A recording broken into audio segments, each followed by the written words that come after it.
Well, there's clearly been some important breakdowns. The U.S.-China trade and investment relationship is never going to be what it was 10 years ago. Dynamic, with confidence, with the mutual investments in both directions. I think that period is over. Clearly, the Europe-Russia linkages are damaged, perhaps to the point of no return in our generation. That's very significant. Europe is the big loser in that breakup. Clearly, there is regionalization taking place because there are simply more risks of anything related to long-distance trade and logistics. So trade and investment relations within Asia are strengthening. Trade and investment relations within Africa are likely to strengthen. Europe is rather bereft because it broke relations with its main natural resource provider, supplier, which was Russia.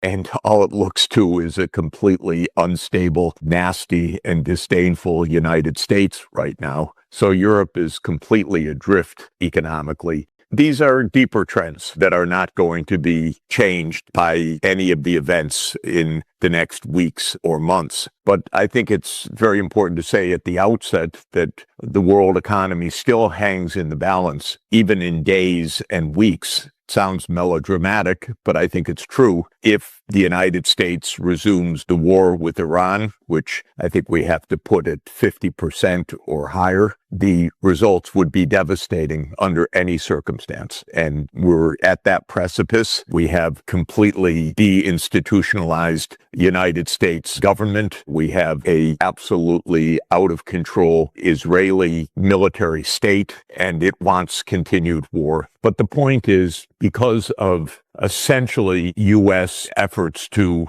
somehow maintain a kind of preeminence that the U.S. no longer has, but the attempt to maintain it through regime change and war operations, the breakup of what was an integrated world economy is real and unlikely to return anytime soon. I should add that the very nature of the digital economy, the interpenetration of bytes in the digital economy, means that the United States, from a military and security point of view, is determined to create a U.S.-centered part of the world that is separate from China's. And that also means that by nature of the technologies, the U.S. is going to break the trading system in one way or another for many years to come. And that's not just Trump's petulance. That will be a national security perspective in the United States that's widely shared in Washington. So we're in a fragmented world. But I think the fragmentation leaves Europe really outside of everything. It leaves the United States probably aiming mainly to control what will be an increasingly unruly Americas, which will not accept the increased U.S. dominance that the U.S. is trying to impose right now. And I think Asia will become increasingly integrated, and the winner of all of this will be Asia. The Europeans should have reflected on the fact that it was the United States that worked very hard to keep Europe and Russia apart. And so for decades, it was the United States that was warning against Nord Stream and against the closer relations between Germany and Russia, meaning that those links were good for Europe, especially good for Germany as main economic motor of Europe. And the United States viewed that as a risk to America's own preeminence and its own political sway in Europe. So Europe should have noticed that they had the leverage, but Europe played along completely with the U.S. It became enamored of the idea that we will expand into Central and Eastern Europe. I liked that idea, but I did not like the idea of building a new wall to exclude Russia. This is an absolutely absurd idea from Europe's point of view. Europe should reverse this. This is geography. They will wake up, somebody will look at a map again and ask, how did we bring this about on ourselves? But if you look at the current leadership, of course, it's not going to happen with people like van der Leyen or Kaja Kallas or Merz or Starmer, God forbid. Maybe the British will never come to this idea. But the point is that the European political leadership has bought into a completely failed economic and geopolitical strategy. We see it. Industry is shuttering up, and there is no bright spot in the European economy right now at all.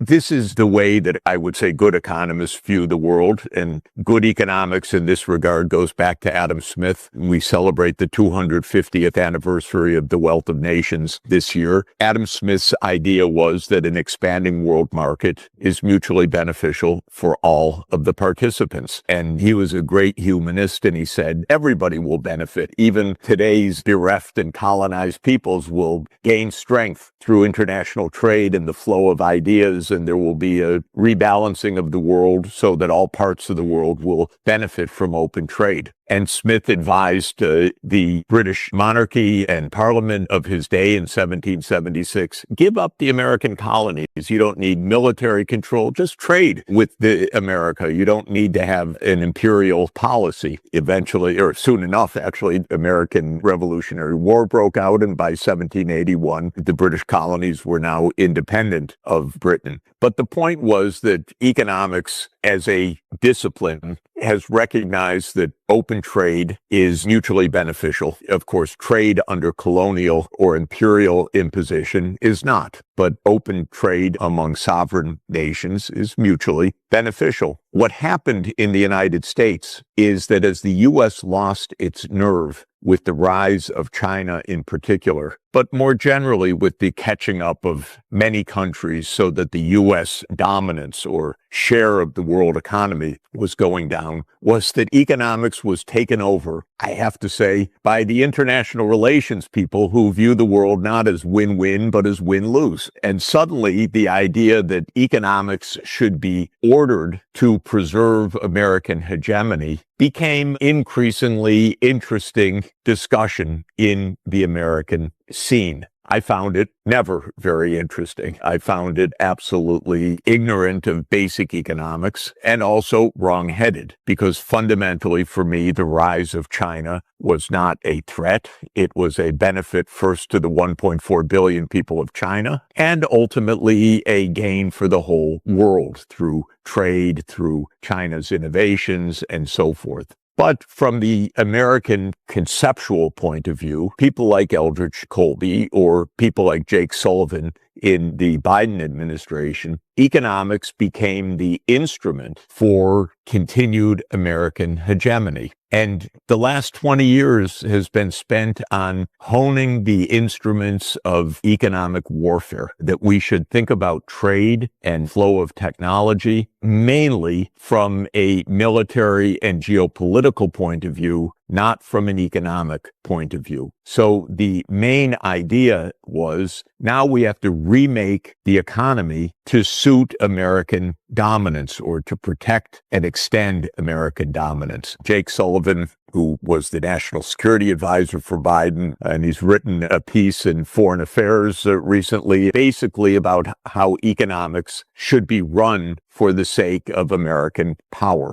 Well, to my mind, all of this is mind-boggling in its economic ignorance, but this kind of discussion dominates right now. Economics is no longer about economic prosperity and well-being in the U.S., even, I would say, university context. It's about power, and it's about how we can head off China's rise and how the information technology world should be organized so that China is not a beneficiary, or how the NVIDIA chips are kept out of China's hands, and so forth. All of this has reoriented our thinking in an extraordinarily destructive way, because we are taking down the basic scaffolding which made the world economy achieve economic growth and development for the developing countries to a large extent. And people in the U.S. say globalization failed. Globalization did not fail. Globalization provided the basis for worldwide economic progress that happened to be especially rapid progress in the developing and emerging economies. That's success. That's not failure. But what economic growth did was diminish, in particular, the share of the United States in the overall world output. And that is what is unnerving to these strategists, so-called. They want to keep American dominance, not American well-being. So the American people are suffering from this absurd war that we're in. It never should have happened. Any sane president would have known not to do this. Trump brags, in fact, that since 1979, all the presidents of the United States refused this war, but I did it, which is a testimony to his complete lack of understanding and insight, not a tribute to his bravery. It's a tribute to his impulsivity, his recklessness, but it's part of this idea that we're playing with the world economy for the sake of American power, not even for the economic well-being of the American people. So, as you said, everywhere in Europe, the public is disgusted, and they're going to be more disgusted in the coming months because their living standards are going to go down further. They're disgusted in the United States. Trump's approval ratings are plumbing new depths. Each month now, he's down to 34% approval rating, and I think it's 62% disapproval rating, and a few percent don't know. But this is happening all over the so-called Western world, which has turned economics into a weapon aimed at Russia and at China, rather than as an instrument for well-being that might actually help Russia and China, as well as helping ourselves. So this is basically what's happened. And that's why it doesn't surprise me that Mr. Colby in the Pentagon would view an ongoing war as a good thing. Because from their point of view, they're not looking at what's good for the American people. They're looking at the question of what is good for this conceptual idea of American dominance.